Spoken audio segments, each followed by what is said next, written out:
Hi friends, అప్కమింగ్లో ఏం జరుగుతుందో వీడియోలో తెలుసుకుందాం. గగన్ చనిపోయాడని చెప్పేసి భూమి వెంటనే గగన్ చనిపోయిన చోటుకు వచ్చిన తర్వాత ఏడుస్తూ ఉంటుంది. ఆ సమయంలో శారదను ఓదార్చడానికి భూమి ఎంతగానో ప్రయత్నిస్తుంది. అప్పుడు శారద తన కొడుకు చనిపోయిన మరణ వార్త విన్న తర్వాత తన గుండెలు పగిలిపోతాయి. వెంటనే పిచ్చిదానిలాగా ప్రవర్తిస్తూ ఉంటుంది. అత్తయ్య, నువ్వు అలా ఏడవకత్తయ్య, బావ ఎక్కడో చోట బ్రతుకున్నాడు, నా మనసు చెప్తుంది అత్తయ్య అనే విధంగా తన కోడలు తనని బాధ పెట్టకుండా ఓదార్చుతూ ఉంటుంది. ఇది ఇలా ఉండగా శరత్చంద్ర వెంటనే భూమి కోసం అని చెప్పేసి శారద ఇంటికి వచ్చేసరికి శారద వెంటనే కోపంతో ఉగ్ర రూపంతో శరత్చంద్ర మీద రంకెలు వేస్తుంది. నా కొడుకును పొట్టన పెట్టుకున్న మీరు సర్వనాశనమైపోతారు, ఊరుకే ఊసురుపోదు. అలా నా భర్తను దూరం చేశారు, ఇప్పుడు నా కొడుకును దూరం చేశారు. కానీ నా మనసు చెప్తుంది నా కొడుకు ఎక్కడో చోట బ్రతికున్నాడని. వాడు బ్రతికొచ్చిన తర్వాత ఎంతమంది మమ్మల్ని ఇలా ఏడిపించారో అందరికీ నా కొడుకు సమాధానం చెప్తాడు అని విధంగా అంటుండగా, అవునత్తయ్య, ఎంతమంది బావని ఇలా చేశారు, ప్రతి ఒక్క బావ వచ్చి ఖచ్చితంగా సమాధానం చెప్తారు. నా మనసు చెప్తుంది ఖచ్చితంగా బావ బ్రతికే ఉన్నాడత్తయ్య అని విధంగా అనుకుంటూ ఉంటుంది. అప్పుడు సూర్య ఈ విధంగా అంటాడు, అయినా తను చనిపోయిన తర్వాత అంత లోయల్లోకి ఎలా బ్రతికొస్తాడు అనుకుంటున్నావు భూమి? కావలసిన కార్యక్రమాలు జరిపించు, నీకు అనవసరం. నా బావ చనిపోలేదని నా మనసు చెప్తుంది, ఎట్టి పరిస్థితుల్లో ఏ కార్యక్రమం జరిపించను అని కోపంగా ఈ విధంగా భూమి అంటూ ఉంటుంది. అమ్మా, ఇక ఇంటికి వెళ్దామా? లేదు నాన్న, నేను రాను, అత్తయ్య దగ్గరే ఉంటాను. నేను అత్తయ్య దగ్గరే ఉండాలనుకుంటున్నాను. ఇప్పుడు ఆ ఇల్లు నాది కాదు. నా బావతో చిన్న అపార్థం వల్ల నా బావ నన్ను అర్థం చేసుకున్నాడు. కానీ నీ ప్రేమకు దూరం కావద్దని నన్ను ఇలా తనను బాధ పెట్టుకొని ఇక నీ దగ్గర ఉండేలా చేశాడు. అలాంటప్పుడు బావను వదిలిపెట్టి నేను ఎలా వస్తాను? బావ జ్ఞాపకాలు ఈ ఇంట్లో ఉన్నాయి, నేను రాను నాన్న అని విధంగా శరత్చంద్రకు కరాఖండిగా చెప్తుంది. అప్పుడు వెంటనే సూర్య, ఇప్పుడు భూమిని తీసుకెళ్లడం కూడా కరెక్ట్ కాదు, ఉండనివ్వండి, మీరు తర్వాత తనకి నచ్చ చెప్పి తీసుకెళ్తారు. ఇక లేనిపోని గొడవలు అనేసరికి శరత్చంద్ర కూడా భూమిని ఇక సైలెంట్గా అక్కడి నుంచి వదిలేసి వెళ్తాడు. ఈలోపు తన అన్నయ్య చనిపోయినని వార్త విని గుండెలు పగిలి పూరి వెంటనే ఇక్కడికి వచ్చేస్తుంది. అమ్మ, అన్నయ్య చనిపోయాడు అని నువ్వెలా నమ్ముతున్నావు? అన్నయ్య చనిపోదే, కావాలని చెప్పేసి ఈ భూమి చంపింది. తన అవసరానికి అన్నయ్యను వాడుకుంది. ఇప్పుడు అన్నయ్య లేడని మాట వింటూనే ఇక నేను బ్రతకలేకపోతున్నాను. నా కోసం అన్నయ్య ఏం చేశాడో, ఇప్పుడు భూమి వల్ల అన్నయ్య ప్రాణాలు కూడా తీసుకున్నాడు. ఇలాంటి దాన్న ఇంకా ఇంట్లో ఉంచుకున్నావు, ఇలాంటి దానికి ఇంట్లో స్థానం లేదమ్మా అని విధంగా పూరి అంటూ ఉంటుంది. నువ్వు తప్పుగా అర్థం చేసుకుంటున్నావు పూరి. మీ అన్నయ్య మేమిద్దరం ఎంత ప్రేమించుకున్నామో నీకు తెలియదా? ఆ ప్రేమ అడ్డు పెట్టుకొని ఆ అపూర్వ మా అన్నయ్యను చిత్రహింసలు పెట్టింది. చిన్నతనంలో మా అన్నయ్య మమ్మల్ని ఎంత కష్టమైనా సరే ఆ కష్టానికి ఎదురెళ్ళి మమ్మల్ని కంటికి రెప్పలా కాపాడుకుంటూ వచ్చాడు. ఇప్పుడు మా అన్నయ్య లేని టైంలో, మా అన్నయ్య చనిపోయిన తర్వాత నువ్వు ఇంట్లో ఉండే అధికారం నీకు లేదు. అసలు ఈ ఇంటికి నీకు ఎలాంటి సంబంధం లేదు. మా అన్నయ్య కూడా నీకు ఎలాంటి సంబంధం లేదని మా అన్నయ్య నీకు విడాకులు ఇచ్చాడు. అప్పుడు ఈ ఇంటితో నీకే సంబంధం? దయచేసి వెళ్ళిపో అని దండం పెడుతుంటుంది. పూరి భూమితో మాట్లాడే మాటలా? ఇప్పుడే తన బావ చనిపోయాడని గుండెలు పగిలేలా ఏడుస్తుంటుంది. ఏంటి, ఈ మహాతల్లి ఏడుస్తుందా? అన్నయ్యను పొట్టన పెట్టుకొని ఇప్పుడు తీరిగా ఏడుస్తుందా? ఇలాంటి దాన్నమ్మ నువ్వు ఎలా నమ్ముతున్నావు? ఇప్పటిదాకా దీనికి కారణం, ప్రతి ఒక్క సమస్య కారణం ఈ భూమి అమ్మ. ఇంకా నీకు అర్థం కావట్లేదా? కోడలన్నీ ఇంతే మీద పెట్టుకుని ఊరేగావు. ఇప్పుడు ఆఖరికి వచ్చే వరకు నీకు ఎంత మంచి బహుమతి ఇచ్చింది తెలుసా? అన్నయ్యను పొట్టును పెట్టుకుంది.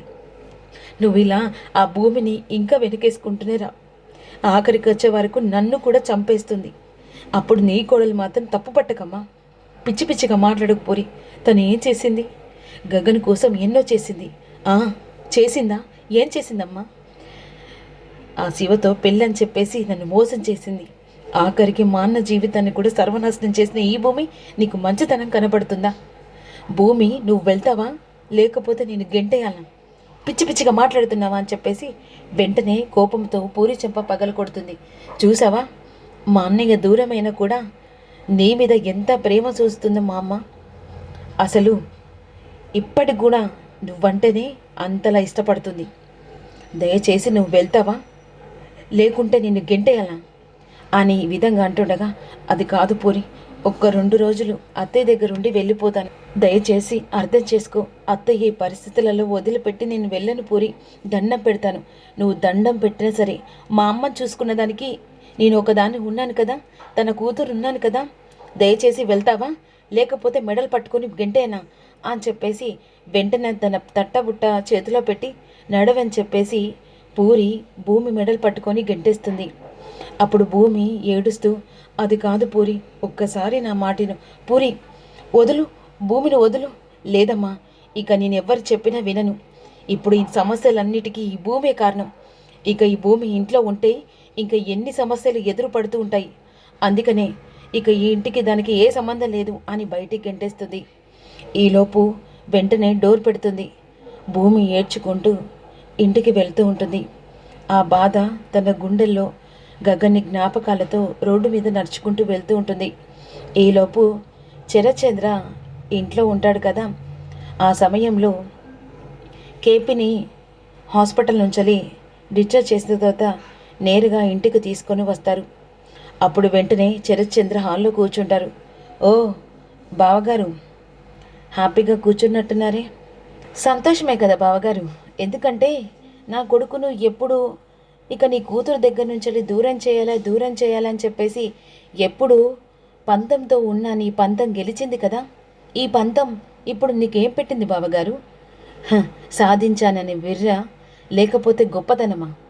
కూతురు జీవితాన్ని నీ చేతులారా సర్వనాశనం చేసినందుకు బిరుదు వచ్చింది కదా బావగారు. అయినా నా కొడుకును పొట్టన పెట్టుకొని ఇప్పుడు నీ కూతురు జీవితాన్ని మీ చేతులారా సర్వనాశనం చేశారు కదా. ఏం బాగుపడతాను? ఏం బిరుదులు వచ్చాయి? నా కొడుకు చనిపోయిందని మీరు ఎంతమంది నమ్మినా నా మనసు చెప్తుంది, నా కొడుకు ఎక్కడో చోట బ్రతికున్నాడు. ఖచ్చితంగా బ్రతికే ఉంటాడు. ఎంతమంది నా కొడుకును టార్చర్ పెట్టి ఇంత గతి పట్టించారో ప్రతి ఒక్కరికి ఏదో ఒక రోజు నా కొడుకు వచ్చి అందరికీ సమాధానం చెప్తాడు. నాన్న లోపలికి వెళ్తుందా నాన్న? ఈరోజు నా కొడుకు జీవితాన్ని లేకుండా చేశారు కదా అనే విధంగా బాధతో లోపలికి వెళ్తూ ఉంటాడు. ఇదిలా ఉండగా చరచంద్ర తన మనసులో బాధను దిగమిండుకుంటూ తప్పు చేశానేమో అన్నట్టు ఆలోచిస్తూ ఉంటాడు. అదే సమయానికి భూమి ఏడ్చుకుంటూ వస్తూ ఉంటుంది. ఏమైందమ్మా అని అంటుండగా, ఏం లేదు నాన్న అని చెప్పేసి, తప్పు చేశాను కదా, అందుకే శిక్ష అనుభవిస్తున్నానని లోపలికి ఏడ్చుకుంటూ వెళ్తూ ఉంటుంది. అక్కడి నుంచి గగన్ ఫోటో పట్టుకొని వస్తుంది. ఇక లోపలికి వెళ్ళిపోతుంది. లోపలికి వెళ్ళేసరికి బోరున ఏడుస్తూ ఉంటుంది. ఆ సమయంలో వెంటనే గగన్ ఫోటో పట్టుకొని ఏడ్చుకుంటూ వస్తూ ఉంటుంది. బావా, నువ్వు లేదనే మాట వింటుంటే నా గుండెలు పగిలిపోతున్నాయి బావా. నువ్వు ఎక్కడున్నావో తెలియదు, కానీ నా మనసు చెప్తుంది నువ్వు ఖచ్చితంగా బ్రతికే ఉన్నావని నా మనసు చెప్తుంది బావా అని ఏడుస్తూ ఉంటుంది.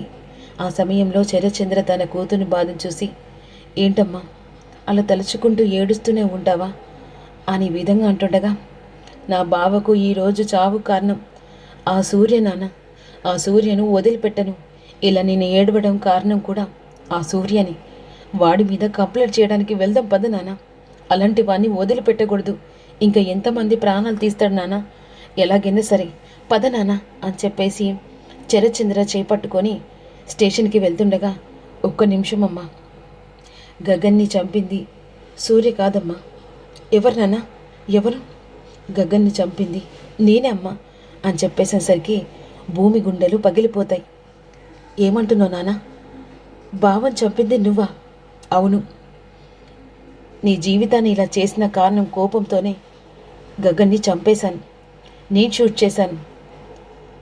నాన్న, నువ్వు అబద్ధం ఆడుతున్నావు కదా? లేదమ్మా, నిజమే చెప్తున్నాను. నేనే గగన్ని చంపేశాను అని విధంగా సరికి ఒక్కసారిగా గుండెలు పగిలిపోతాయి. నీకు ఏం అన్యాయం చేశాను నాన్న? నా బావను ఇలా చంపడానికి అసలు ఎందుకు నాన్న? నా భర్త మీద ఇంతగానో ద్వేషం? నీకు నచ్చని పని నేనేదైనా చేశానా? ఇప్పటికి నీ దగ్గర ఉండడానికి బావ ఎంతలా సఫర్ పడ్డాడో తెలుసా? తన వైపు తప్పు లేకున్నా తప్పున్నట్టుగా నాటకమాడారు. మీ ఇద్దరిని ఒకటి చేయాలని ఎప్పుడో కలగన్నాడు.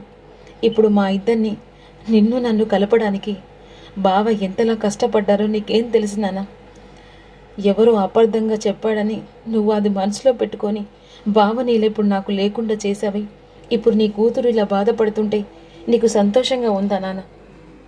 అసలు నువ్వు ఇలా చేసావంటే నిన్ను ఏమనాలో కూడా అర్థం కావట్లేదు నాన్న అని చెప్పేసి లోపలికి ఏడ్చుకుంటూ వెళ్ళిపోతూ ఉంటుంది. ఇక నిలదీసి అడిగినా కూడా శరత్చంద్ర దగ్గర సమాధానం కనిపించదు. ఇదిలా ఉండగా సూర్య బెయిల్ పేపర్ తీసుకొని వెంటనే అపూర్వను బెయిల్ మీద బయటికి తీసుకొని వస్తాడు. నెక్స్ట్ ప్లాన్ ఏంటి మేడం అని చెప్పేసి అన్న తర్వాత, ఇక నేను ఆ ఇంట్లోకి ఎంటర్ ఇస్తాను అని చెప్పేసి ఈ విధంగా మరి మీరు ఇంట్లోకి వెళ్తే యాక్సెప్ట్ చేస్తారు, చేసేలా నేను చేసుకుంటానని చెప్పేసి అపూర్వ ఇంటికి బయలుదేరుతుంది. ఇదిలా ఉండగా ఇక భూమి వెంటనే తన డ్యాన్స్ కాంపిటీషన్ దగ్గర నుంచి వెళ్ళి ఫోన్ వస్తుంది. భూమి గగన్ విన్నర్ అయ్యారు, అంతేకాకుండా ఇప్పుడు మీ పేరు మీద మీకు అనుకున్న మీ అమ్మగల నెరవేరడానికి మీకంటూ సెలక్షన్ చేసి పెట్టారని చెప్పేసరికి భూమి వెంటనే వైజాగ్ వెళ్ళడానికి నిర్ణయించుకుంటుంది. ఇది నా ఒక్కదాని కల కాదు, బావ కూడా కల అని వెళ్ళాలని ఆలోచిస్తుండగా, కానీ ఇప్పుడు బావే లేడు కదా అని బాధపడుతూ ఇక ఆలోచిస్తుండగా భూమి అని చెప్పేసి చెర్రీ అంటాడు. ఇక ఏంటి భూమి, అక్కడ కాంపిటీషన్లో బావ నేను నాట్యం చేశాం కదా, అక్కడ బావ నేను విన్నర్ అయ్యామని వైజాగ్ నుంచి వెళ్ళి ఫోన్ వచ్చింది. కానీ ఇప్పుడు నా బావ లేడు కదా, అందుకే నేను వెళ్ళడానికి ఆలోచిస్తున్నాను. ఎప్పుడు అలా ఆలోచించకు భూమి, నువ్వు వెళ్ళాలి. అన్నయ్య కళ నెరవేర్చడానికైనా నువ్వు వెళ్ళాలి. నేను చెప్తున్నాను కదా, అన్నయ్య నీ మనసులో ఎప్పటికీ బ్రతికే ఉంటాడు.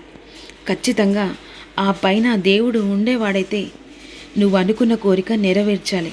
అటు అత్తయ్య కళ, ఇటు బావ కళ ఖచ్చితంగా నువ్వే నెరవేర్చాలి. ఇలా బాధపడుతూ ఇలా ఆలోచిస్తే అన్నయ్యకు నచ్చది.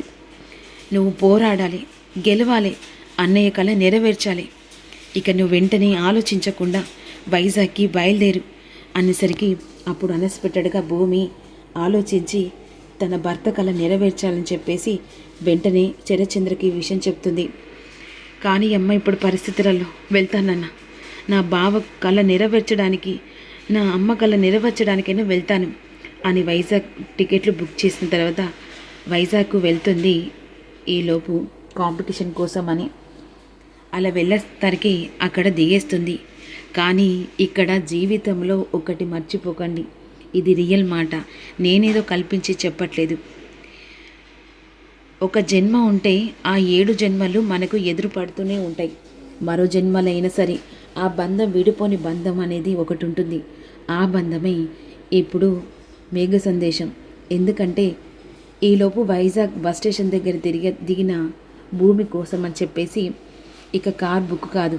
అదే సమయానికి ఆటో అక్కడ ఉంటుంది. ఆటోలో అబ్బాయి ఎవరో కాదు, మన గగన్ మాత్రమే. ఇక వెంటనే ఆటోలో కూర్చున్న కాకపోతే గగన్ మూతికి కర్చీప్ కట్టుకుంటాడు. ఏంటి మేడం ఎక్కడికి వెళ్ళాలి అని చెప్పేసి అంటుండగా అప్పుడు వెంటనే భారతీయ సంస్కృతి ఇక కళాశాలకి వెళ్ళి తీసుకెళ్ళండి అని చెప్పేసి అంటుంది. సరే మేడం అని చెప్పేసి ఇది రాయి అని చెప్పేసి హిందీలో భూమితో మాట్లాడతాడు. అప్పుడు భూమి కూర్చొని ఈరోజు ఇలా నేను వచ్చానంటే అది నా పక్కన బావుంటే అని చెప్పేసి అలా కల్లో తన పక్కన తన బావున్నట్టు కలగంటూ ఉంటుంది. ఏంటి మేడం అలా ఆలోచిస్తున్నారు?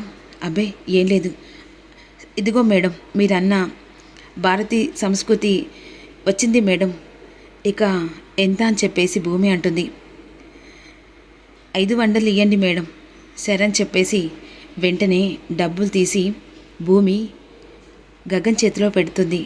గగన్ వెంటనే తన మూతికి కట్టుకున్న మార్క్స్ను అలా తీసేసి డబ్బులు తీసుకునేసరికి ఒక్కసారిగా భూమి షాక్ అయిపోతుంది. గుండెలు పగిలిపోతాయి.